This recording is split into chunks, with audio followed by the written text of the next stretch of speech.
Underoath dropped their new album, The Place After This One. I've been waiting a long time for this.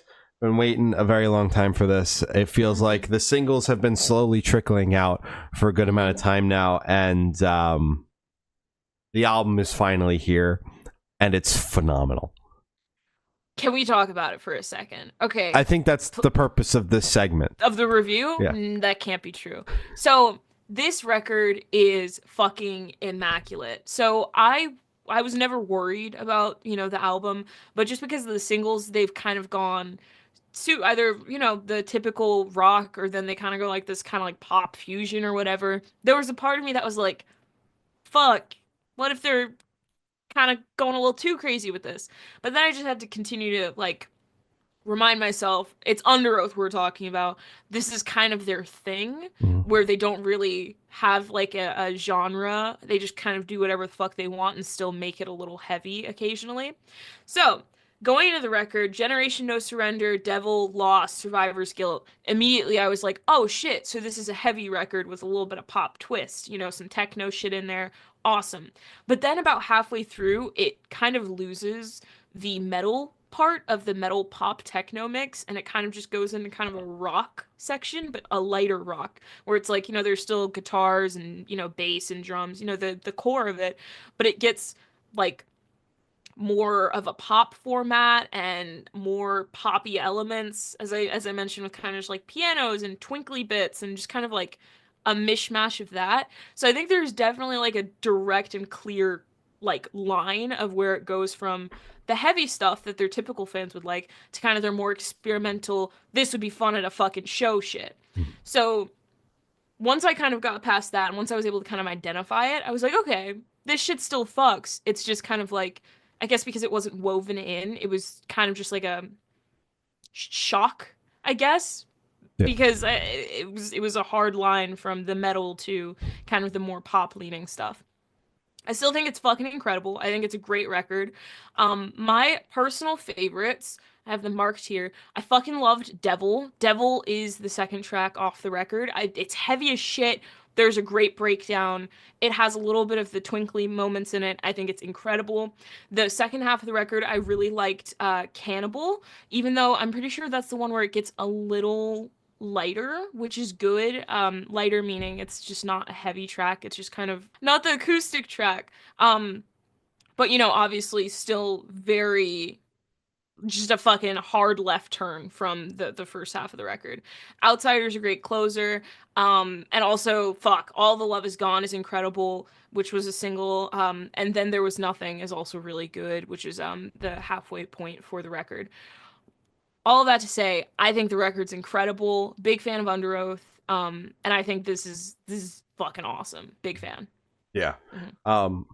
The band seems super dialed in and locked in on this Mhm. album, honestly. Like, I loved Voyeurist. It's what ultimately made me a fan of the band, because I had Mhm. heard their name around a bunch, but we covered that album cycle. We got to interview Mhm. Spencer around that record, and I got super into that album after the fact, and Mhm. spent a lot of time with Hallelujah. it.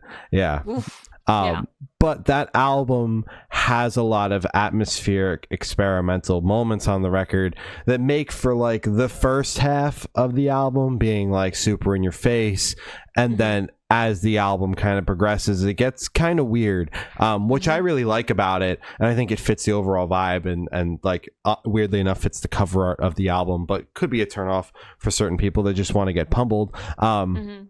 And this album is just them basically pummeling you for as many tracks as there are, just repeatedly. 12 tracks, and they pummel you basically 12 times. There's not much letting up, and there's experimentation within the songs, but there's not full moments in the album where it gets like super atmospheric and abstract and Mhm. experimental, which I think is awesome.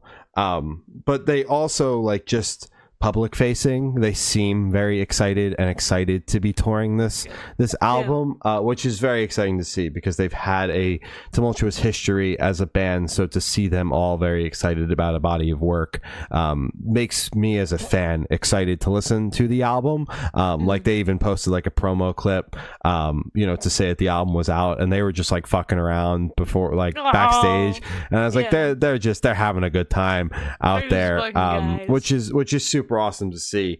I love the way the album opens with Generation No Surrender. I think it really sets the tone and the vibe for the album, lets you know that you're going to be getting pummeled a lot with this record. My quite possibly my favorite song on the record is Devil. I heard a live version of that song because they played a few shows as another project.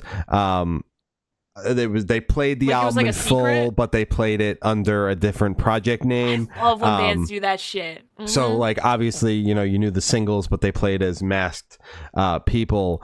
And when I heard Devil, I was like, that song is fucking awesome.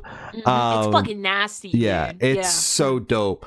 And Loss is a great way to follow it up. And Survivor's Guilt, basically, like you said, like the first 4 tracks of the album really set the tone. All the Love Is Gone is that what you were saying, like a little bit more straight up pop inspired cut. It's very much straightforward rock with the pop influence. They're not doing anything crazy with that song in terms of really in your face, which is why for me it's like when it was put out as a single, it wasn't my favorite single, and it's not my favorite song on the album either, because there is so much on the record that is very much in your face, and what you expect from Underoath, which is super heavy. That I understand the appeal of the song. I understand why it's a single. I understand why when I listen to Serious Octane, it comes on because it's very much mass appeal, and it's a fantastic song. But there's so many stronger songs on this record that I'm looking for that it falls lower on my list if I had to sit here and rank the 12 songs on the album. Absolutely. Teeth is possibly my favorite single. That really set the tone for me with how this album was going to go, and made me very excited for the entire rollout. Also really digging Shame, which is another one of those more so rock, poppy inspired songs.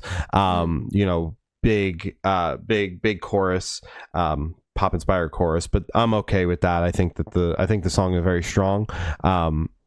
And I've been coming back to, weirdly enough, Vultures. I don't know what about that song it is, but I just keep noticing that song is coming on a lot for me, just in passing listening, because I spent a lot of time with this album over the weekend. There were only 2 records that came out that we're going to be chatting about, and both albums I was very much excited for, but one album only had a handful of singles. The other album was pretty much all singles, so I spent a lot more time with this.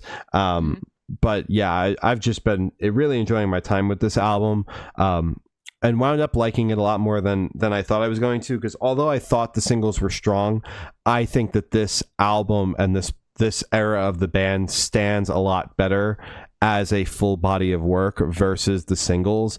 It always felt like to me there was something a little bit lacking across the board when it came time for the singles. Like I wanted to be super amped on the album and on the project, but I just found myself always being like, yeah, the song's cool, but like if I'm gonna listen to Underoath, I'm just gonna listen to the album that I'm super excited about from them. What you're comfortable with. And that's not always the case for me. There are plenty of singles, and album rollouts where I'm like super amped on what the band is gonna do next. So I'm glad that now, this full body of work, I'm really excited about it. And I think it stands on its own, and it's an incredibly strong body of work. My favorite, again, I got to emphasize, Devil. What a song. It's also, I think that song kind of is one of the only songs on the record that encapsulates like those voyeurist vibes. Which is why, I came to that kind of connection today, but it's just such a solid, interesting, eerie track. And I love all of the synth parts layered throughout the entire album, but especially that song, because they really get to shine on that song when the song kind of pauses and it's the synth and Spencer. it's Hmm. just like it's almost haunting in a way. It's super Hmm. awesome. um they're out on tour. They're going to be touring a lot this year. They're doing both legs of the Rise of the Roach tour with Rise Against and Papa Roach. They're supporting both legs of that, doing some headline stuff around it as well. So plenty of opportunities to see Underoath this year. Rip songs off this record as well as the songs you know and love. So peep the dates for sure. Phenomenal Keep the album. dates. Also, I wanted to note on this record, because of all the synths, I was getting heavy Weekend vibes. Hmm. I don't know. And when I was listening to it, I was like, I know Shane's gonna fucking pick this up too, but I'm surprised you didn't drop the Weeknd's name because honestly, it was so prominent to me. It was just like if the Weeknd did like a rock record where it was still kind of that hazy kind of like vibe, but just with heavy core, I guess. I fucking loved it. But yeah, no, this album fucking rocks.